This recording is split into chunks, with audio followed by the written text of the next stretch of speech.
Hey there, pirates. Welcome aboard the Anime No Mi channel. Luffy is extremely powerful, even more so after mastering the power of Gear 5. However, what we didn't anticipate is that the manga revealed the Sun God might be a villain, which puts Luffy in danger. In this video, I will reveal all of this to you. I hope for your support to help our crew win, and to do so, you just need to click the thumbs up button, leave a like, and subscribe to the channel. By doing this, you will win an incredible devil fruit, so just comment which fruit you want. Guys, I think the concept of Luffy being possessed by Nika and eventually becoming a villain is unexpected, especially when analyzed in light of the events of chapter 1136. This chapter introduces important nuances about the sun god Nika and how he is interpreted by the giants of Elbaf. The descriptions of Nika as a divine being whose appearance and behavior evoke both liberation and destruction suggest a duality that could be explored further in the story. When Luffy activates Gear 5, we clearly see the connection between his transformation and Nika's attributes. The white clouds around his neck, the almost chaotic energy, and the incessant laughter are elements that mirror the image described in the Elbaf myth. Perhaps this connection between Luffy and Nika goes beyond a simple symbolic inheritance, hinting that Luffy could be a kind of vessel for the consciousness or essence of this legendary god. In the chapter, Jarl mentions that Nika appears during moments of great change. This could indicate that Nika is not only a force of liberation, but also a catalyst for events that reshape the world. In this context, Luffy being possessed by Nika could symbolize a necessary rupture to mold the world of One Piece. But at what cost? If Luffy loses control of himself, perhaps due to internal conflict or a triggering event, it could mark his temporary transition into an antagonist role. Luffy's relationship with Zoro and Nami in this chapter is especially interesting. Zoro, always cautious and protective, notices that Luffy is acting differently. This subtle detail might foreshadow a more drastic change in Luffy's behavior. I think Zoro, being the most observant and loyal member of the crew, would be one of the first to notice if something deeper was happening to Luffy. His warning about Loki and the possibility of Luffy being manipulated reflects a concern that could grow if Luffy starts acting more erratically. Additionally, Nami, with her pragmatic personality and sharp instincts, also plays an important role in this scenario. Her interaction with Road and her usual humor mask an intuition that often guides the group in critical moments. Perhaps she might be crucial in bringing Luffy back to his normal state if he is consumed by Nika's essence. The myths presented in the chapter about Nika and the varied interpretations among the giants of Elbaf add a rich layer of complexity to the story. Some see Nika as a liberator, while others associate him with destruction. This duality reflects Luffy's own role in the world of One Piece. He is seen as a hero by his allies, but as a threat by the world government.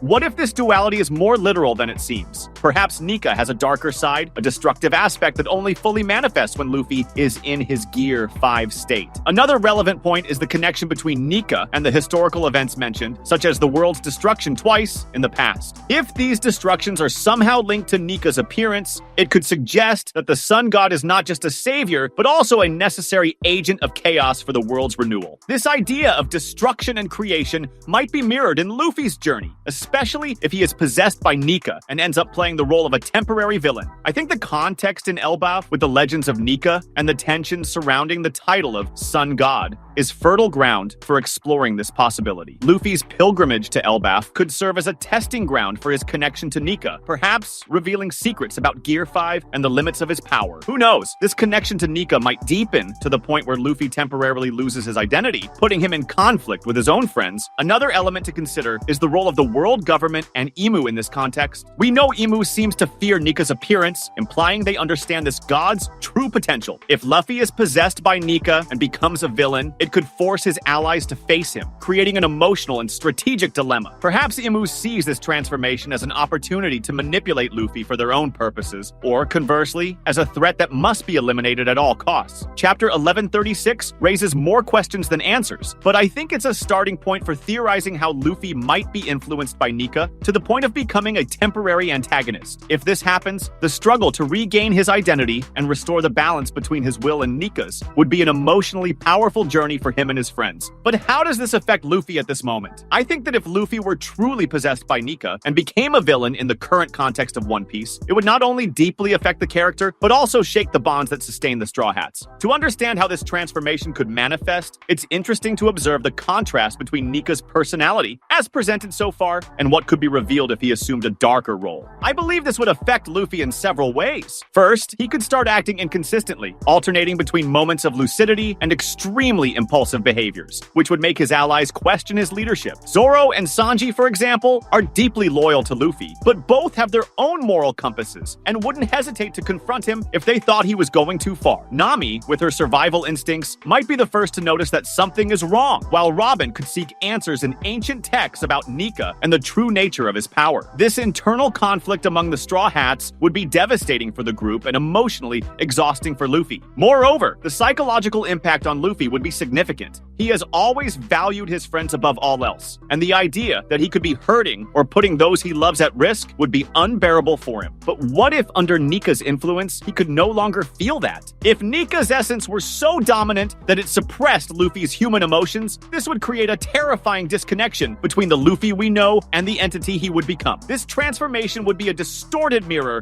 of everything he represents, and his journey to regain control would be one of the greatest challenges he would face. I think that if we explore this idea of Nika as a potential villain, we also need to consider how his fun personality could be used in a sinister way. Imagine a Luffy who laughs while causing destruction, whose exaggerated humor and incessant laughter no longer bring comfort, but instead fear. This has already been partially explored in Gear 5, where we see Luffy do absurd things like turning the environment around him into something malleable and cartoonish. However, what seems funny and heroic now could be seen in the opposite way if he were out of control. He could toy with his enemies cruelly, like a cat playing with a mouse before eliminating it. Another point to consider is how the world would react to this transformation. The world government, which already fears the idea of Nika, would see this as justification to eliminate Luffy at any cost. His allies, such as the Pirate Alliance or even figures like Sabo and the Revolutionaries, might hesitate to trust him, fearing that his influence could cause more harm than good. This would isolate Luffy even more, leaving him vulnerable to manipulation or complete domination by Nika. The true essence of Luffy lies in his unshakable identity.